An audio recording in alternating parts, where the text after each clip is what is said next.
Mumbai Tug brought to you by Sunny's World. Pune's Pride Sunny's World, life in funshine. Resort weddings, events, restaurants, adventure wellness. Sunny's World, perfect destination for every occasion. आधी एक multipurpose company स्थापन करायची. ती स्थापन झाल्यानंतर त्याच्या under वेगवेगळे projects कसे सुरू आहेत हे दाखवायचं. हे करून गव्हर्नमेंटला एम्पॅनल करून घ्यायची आणि एम्पॅनल झाल्यानंतर सरकारला दाखवायचं की आम्ही कशा पद्धतीने हा नवीन स्टार्टअप आहे आणि स्टार्टअपमध्ये आम्ही रिक्रुटमेंट्स करतोय. रिक्रुटमेंट करून आम्ही नव्या लोकांना सगळं फ्रेश टॅलेंट आणतोय, त्यांना आम्ही जॉब्स देतोय. या बेसिसवरती कॉलेजेसला अप्रोच करायचं. कॉलेजेसला अप्रोच झाल्यानंतर तिथे नवीन नवीन पोरं असतात सगळी जे नोकरीच्या शोधात असतात किंवा त्यांना इंटर्नशिप्स हव्या असतात. अशी मुलं गाठायची, त्यांच्या ऑफिशियल रिक्रुटमेंट प्रोसेस करून घ्यायच्या आणि त्यानंतर सर्टिफिकेट्स द्यायचे. सर्टिफिकेट देऊन सांगायचं की पहिले 2 महिने ट्रेनिंग पिरियड असेल, 6 महिने पुढची इंटर्नशिप असेल आणि त्यानंतर तुमच्या परफॉर्मन्स बेसवरती आम्ही तुम्हाला इथे ऑनबोर्ड म्हणजे परमनंट करून घेऊ आणि त्यावेळी तुम्हाला त्याचं जे काय असेल ते पॅकेजची कमिटमेंट आधीच देऊन टाकायची. 5 लाख 6 लाख 8 लाख वर्षाचं पॅकेज जे काय असेल त्याची कमिटमेंट आधीच देऊन टाकायची आणि त्याच पद्धतीचं ऑफर लेटर डिझाईन करायचं. इथपर्यंत थांबायचं नाही. हे झाल्यानंतर त्या मुलांचे ट्रेनिंग प्रोग्राम्स पण सुरू करायचे. याच्यावरून परत एकदा गव्हर्नमेंटला अप्रोच व्हायचं आणि आम्ही नवे स्टार्टअप आहेत, आमचं नवीन वेगवेगळ्या संकल्पना आम्ही आणतोय, त्याच्यासाठीचं गव्हर्नमेंटच्या सबसिडी की इतक्या लोकांना आम्ही आता रोजगार देतोय त्याच्यावरून राज्य सरकारच्या 30-35%, केंद्र सरकारच्या 15% जवळपास या सगळ्या ह्याच्यामध्ये सबसिडीज उचलायच्या आणि मुलांचे पगार काय तर त्याचा पत्ता नाही, कंपनी काय करते त्याचा पत्ता नाही, प्रोडक्ट कोणतं आहे त्याचा पत्ता नाही आणि टेंडर सेट झालेत का, पैसे आलेत का याचा कशाचाही पत्ता नाही. पुण्यातल्या हिंजवडीमध्ये जे काय प्रकरण घडलं याच्यामध्ये 500 ते 700 मुलं जी नवीन होतकरू महाराष्ट्रातल्या अगदी बीड, लातूर, नांदेडची सगळी मी भेटलो तेव्हा पोरं होती. वेगवेगळ्या प्रांतातून आलेली होती, कोणी केरळमधून होतं, कोणी तर पुण्यातल्या देहू रोडचं होतं. या सगळ्यांच्या करिअरचा अक्षरशः खेळ झाला. कसा झाला ते समजून घ्यायचं असेल तर हा व्हिडिओ शेवटपर्यंत बघा. कारण या प्रकरणाची काय फक्त FIR मिळत आणलेली नाही तर पोलीस इंट्रोगेशनमध्ये एक्झॅक्टली काय घडलं आज हे जर समजलं तर आपल्याला कळेल की कसे वेगवेगळे प्रोजेक्ट्स आहेत असे दाखवलं जायचं. त्या प्रोडक्टवरती आम्ही काम करतोच दाखवलं जायचं. टीम सेटअप केलं जायच्या, एकदम कॉर्पोरेट स्ट्रक्चर सगळ्याला दिलं जायचं आणि त्यानंतर काय तर पगारही होत नव्हतं लोकांचे.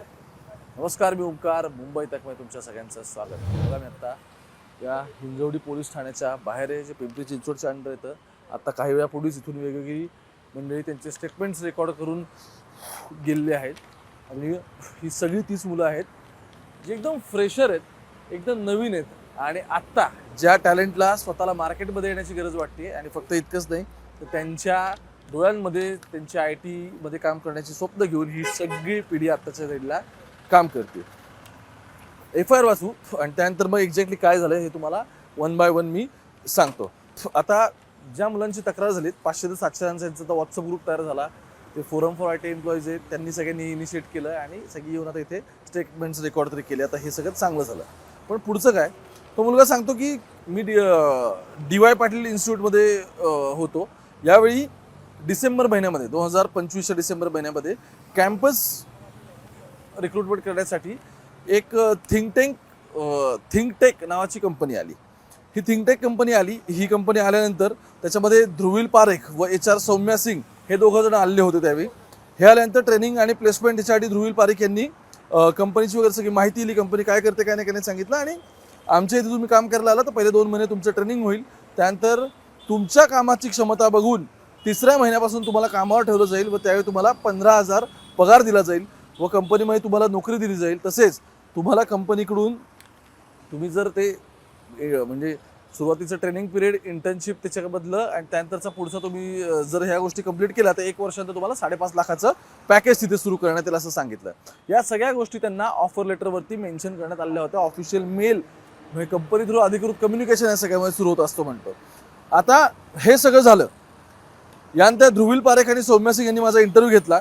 मग त्यानंतर माझं लगेच त्यांनी ID वगैरे जनरेट केला. 2 दिवसात त्यांनी मला रिवर्ट केलं मेलवरती आणि सांगितलं की यू आर एलिजिबल, तुम्ही हे सगळं करू शकता आणि आम्हाला तुम्ही इंटरव्ह्यूमध्ये तुम्ही पास झाला आहात. मग त्यानंतर त्यांनी सांगून 15,000 रुपये मलाच भरायला लावले. कसले भरायला लावले की कंपनी तुम्हाला लॅपटॉप वगैरे देणार आहे, परत तुम्हाला ते राउटर देणार आहे, त्याचा रिचार्ज वगैरे या सगळ्याचे डिपॉझिट आहे आणि ते डिपॉझिट म्हणून तुम्हाला 15,000 रुपये भरायला लागतील. मग ते डिपॉझिट म्हणून 15,000 रुपये त्याने भरले. हे सगळं झाल्यानंतर तो लगेचच 2 दिवसानंतर 2025च्या डिसेंबरमध्ये तो या थिंक टेक नावाची जी कंपनी तिथे आला. तिथे HR विचारणं भेटला. मग तिथे HR याचं आधार कार्ड, पॅन कार्ड, बरं बाकी सगळे डॉक्युमेंट्स काय असतील सगळे हे घेतले. कॉलेजचे काही सर्टिफिकेट असतील त्यांच्याकडून ते पण घेतले. आता ते घेतल्यानंतर त्याच ठिकाणी तिने ॲपवरून हे 15,000 रुपये घेतले. ऑनलाईन पेमेंट केलं. इंटरेस्टिंगली पेमेंट ज्या नावावर झालं ती कंपनीचं अकाउंटच नव्हतं. ते अकाउंट काय होतं, त्या अकाउंटवरती दिसत होतं हर्षल भानुदास ठाकरे. हाच या प्रकरणातला मूळ आरोपी आहे, ज्याच्या इंट्रोगेशनमध्ये तो काय काय बोललाय, बच्चन दिले त्याने अक्षरशः, सांगतो सगळं तुम्हाला. या नावावरती 15,000 रुपये गेले. आता मग त्याने भीम ॲपवरून त्याचे 15,000 रुपये भरून टाकले. त्यानंतर 2 महिने बेसिक ट्रेनिंग वगैरे सगळं त्याला सांगितलं की तुला करायला लागेल वगैरे वगैरे. आणि मग त्या ट्रेनिंग तो घरातून जॉईन करायचा, वर्क फ्रॉम होम होतं त्याचं. त्याला काही कंपनीत यायला लागत नव्हतं ऑफिसमध्ये. ते झालं. 3ऱ्या महिन्यापासून त्याला ऑफिसला जॉईन करून घेणार तसं सांगितलं, पण ते काहीच झालं नाही. आता मग यानंतर तो कंपनीमध्ये गेला. मग ते सौम्या सिंग आणि तो जो ध्रुवील पारेख यांना भेटला. त्यांच्यासोबत विचारपूस केली. त्यांनी उडवाउडूची उत्तर दिली. मग नंतर त्यांनी सांगितलं की जरा प्रॉब्लेम चालू आहे, एप्रिलपासून ऑफिसला तुमची रेग्युलर इंटर्नशिप आपण सुरू करू. आणि कंपनीमध्ये मग त्याला असं कळलं की आणखी सुद्धा वेगवेगळी मुलं माझ्यासोबत जॉईन झालेली आहेत, वेगवेगळ्या कॉलेजेसची आहेत. आणि त्यांच्याकडून सुद्धा कंपनीने 15,000 रुपये घेतल्याचं त्याच्या लक्षात आलं. काही एम्प्लॉईजने 2 महिने नोकरी केली, त्यानंतर त्यांना पगारच दिला नाही. मग त्यानंतर परत एकदा ह्यांनी त्या दोघांना संपर्क करण्याचा प्रयत्न केला, पण तो काही झाला नाही. मग झालं असं की एप्रिल 2026मध्ये पुन्हा एकदा तो कंपनीच्या ऑफिसमध्ये आला. ऑफिसमध्ये आल्यानंतर त्याला दिसून आलं की ज्या ठिकाणी कंपनी होती, ज्या फेज 2 हिंजवडीमध्ये, आता फेज 1मध्ये उभा आहे, तिथे ते ऑफिस लॉक होतं. त्याला ते बंद होतं, टाळा लागलेला होता. आणि त्यामुळे मग त्याला असं कळलं की IT फ्रेशर म्हणून आमची फसवणूक झाल्याचं त्याला समजलं. आणि काही जणांनी इंटर्नशिप नंतर 2 ते 3 महिने सुद्धा जॉब केला तिथे कंपनीमध्ये, कारण 1 वर्ष साधारण करणार होते, त्यानंतर परमनंट करून घेणार ते. तर त्यांची पण फसवणूक झाली आहे. त्यांनी पण 15,000 रुपये भरलेत असताना दिसलं. आणि फक्त इतकंच नाही तर प्रत्येक एम्प्लॉईज, आता ह्याने ज्याने कंप्लेंट दिली त्याचे 2 महिन्याचे इंटर्नशिप आणि प्लस 15,000 रुपये त्याने भरलेत, ते असे 25,000 रुपये. पण ज्यांनी ते 6-6 महिने गेल्यापासून काम केलं त्यांचेही जानेवारीपासून पगार नाहीत. डिसेंबरपर्यंत काही लोकांचे पगार मिळालेत, काहींना नाही मिळाले. असं सगळं झालं आहे. आणि म्हणून मग त्याने कंपनीचे CEO हर्षल भानुदास ठाकरे यांच्या विरोधात ही तक्रार फाईल केली. आता जेव्हा मी इकडं आलो आतमध्ये, तेव्हा मला कळलं ह्या ठाकरेने फार इंटरेस्टिंग गोष्टी केल्या. हुशार आहे. हा पण स्वतः MTech वगैरे झालेला आहे, स्वतः इंजिनिअरिंग वगैरे त्याचं झालेलं आहे. हे सगळं करून त्याने काय केलं, काही कंपन्या स्थापन केल्या. कंपन्या स्थापन करून त्या कंपनीच्या नावावर त्याने सबसिडीज वगैरे उचलायचा सगळा कार्यक्रम सुरू केला. तो ही पुरं एम्प्लॉयमेंट म्हणून दाखवायचा. त्यांना ऑफर लेटर्स द्यायचा. आणि कंपनी त्याने इम्पॅनल करून घेतल्या सरकारकडे. आता त्याच्या जीवावरती स्टार्टअप्स होतं, त्या स्टार्टअप्सकडून त्याला सबसिडीज निघायला लागल्या, त्यातून त्याला पैसे निघत होते. दुसरं त्याने आणखी काय केलं तुम्हाला सांगतो. एक उडानच्या अंतर्गत एक प्रोजेक्ट सुरू केला. ज्या प्रोजेक्टच्या अंतर्गत त्याने वेगवेगळे सेल्स वगैरे टीम नेमली. आणखी एक कंपनी स्थापन केली. याच्या अंतर्गत त्याने 500-500 रुपये करून राज्यातल्या वेगवेगळ्या ठिकाणी जिल्ह्यांमध्ये टीम तयार केल्या. तिथून त्याने हे जवळपास एकाने सांगितलं की जवळपास असेच 40-50 लाख रुपये गोळा केले. ते जाऊ द्या, त्याच्या पुढे सांगतो. त्याने काय केलं होतं, आता लेट्स कन्सिडर एखादी IT कंपनी असते, ती काय करते की अशा ठिकाणी येतात, हे औद्योगिक महामंडळ सगळं आहे, त्यांना सगळ्यांना IT कंपनीजला इथे दिलेल्या आहेत जागा. तर हिंजवडीमध्ये आल्यानंतर काय होतं की एखादी कंपनी एखादी बिल्डिंग घेते किंवा एखादा एक फ्लोअर घेते. याने काय केलं, छोटे छोटे वेगवेगळे ऑफिसेस घेतले आणि 125 अशा वेगवेगळ्या ठिकाणी टीम्स तयार ठेवल्या. त्याच्या 12 वेगवेगळे प्रोजेक्ट्स चालू होते. आणि प्रत्येक प्रोजेक्टवरती काम करायला त्याच्याकडे किमान 50 माणसं होती. म्हणजे काही न करता त्याच्याकडे 500 ते 600 जण असेच होते. हे कोण आहेत, हे सगळे फ्रेशर्स आहेत. त्याच्या इंट्रोगेशनमध्ये त्याने सांगितलं की त्याचे पुण्यातल्या नामवंत कॉलेजेससोबत टायप्स आहेत. समजून घ्या, याच्यामध्ये कॉलेजेस आणि या शिक्षण संस्था सुद्धा कशा पद्धतीने भरडल्या गेल्यात. आता बघा, ज्या शिक्षण संस्थांची पोरं इथं आता येत आहेत त्या संस्थांची कोणतीच रिस्पॉन्सिबिलिटी घेत नाहीयेत. त्यांचं असं म्हणणं आहे की नाही तिथे रिक्रुटमेंटसाठी आलेले होते, तुमचं त्यांचं काय झालं हे तुम्ही बघून घ्या. अरे पण रिक्रुटमेंट तुमच्याच कॉलेजमध्ये झाल्या होत्या ना. आणि रँडम कोणतरी तुमच्या कॉलेजमध्ये सेल्स पण आला आणि त्याने अत्तराची बाटली विकली असं तर नाही ना झालं. तुम्ही त्याला परवानगी दिली, तुम्ही त्याच्यासोबत टाईप केलं आणि मग तुमच्या इथे ते ऑफिशियल रिक्रुटमेंट झाल्या. आता पुण्यातले मोठे नामांकित कॉलेज आहेत, तुम्हाला सांगतो अक्षरशः मोठे, तिथली सगळी पोरं हे कॉलेज या सगळ्याची जबाबदारी घ्यायला तयार नाहीत. कंपनी फ्रॉड निघालेत, कॉलेजची काय चूक असं कॉलेजचं म्हणणं. ठीक आहे, कंपनीच्या बाबतीत जो ओनर ज्याला ठाकरे, त्याला थोड्या वेळापूर्वी मी व्हिडिओ रेकॉर्ड करतो, त्याला कोर्टात त्याची पेशी आहे. त्याच्याकडे तो म्हणतो की वेगवेगळे प्रोजेक्ट सुरू होते, काही बसेस संदर्भातले होते, काही ओला उबर ॲग्रिगेटरचे माझ्याकडे प्रोजेक्ट्स होते, काही सिंगापूरच्या माझ्याकडे कंपनीज आहेत, मोठ्या मोठ्या नेत्यांची नावं बिव घेतो, याचं नाव घेतलं त्याचं नाव घेतलं, असे बरेच नेत्यांची नावं घेतोय. गव्हर्नमेंटची माझी कामं चालत भेटतोय, पण त्याच्या ऑफिसच्या पेमेंट्सवरती कोणतेही आत्ता ट्रान्झॅक्शन्स दिसत नाहीत. जे ट्रान्झॅक्शन आहेत ते त्याच्या पर्सनल अकाउंटवरून तरी करून घेतलेले आत्ता तरी दिसत आहेत. तो सांगतो की माझ्या ऑफिसचं प्रॉफिट 10 लाख वगैरे झाला असं काहीतरी तो घाबरून तिथं मगाशी इंट्रोगेशनमध्ये सांगत होता. पण 10 लाख जो प्रॉफिट झालं, तू पगार कसे काय करतो लोकांचे? आणि असा सगळा प्रश्न उपस्थित होतो. मुद्दा असा आहे की ते काय नेट प्रॉफिट नव्हतं, ते त्याच्या कंपनीला झालेला फायदा होता. त्या फायद्यातून त्याला त्याच्या लायबिलिटीज काढायच्या होत्या, जे शक्यच नव्हतं. ज्यावेळी ही पोरं एकत्र आली, जेव्हा यांचा 500-700 जणांचा व्हॉट्सअप ग्रुप तयार झाला, तेव्हा कळलं की वेगवेगळ्या टीम्स वेगवेगळ्या ठिकाणी बसवलेल्या होत्या. म्हणजे काय की सगळेजण एका फ्लोअरवर नाही ठेवायचे. जेव्हा बंद झालं ऑफिस की काहीतरी लफडं आलं, त्याला कळलं की ते सगळेजण पोलिसात जात आहेत, ऑफिसला कुलूप लावून निघून गेला. बरं सापडला कसं तेही सांगतो. पवनजित माने म्हणून फोरम फॉर IT एम्प्लॉईज आहे, त्यांच्याकडे हे काही जण यातले अप्रोच झाले. मग ते सोशल मीडिया थ्रू एकमेकांना भेटले वगैरे. पवनजित माने त्याचा फोन बंद लागला होता. एकाकडून त्याचा दुसरा नंबर मिळाला, तो पण ट्राय केला, तो पण लागला नाही.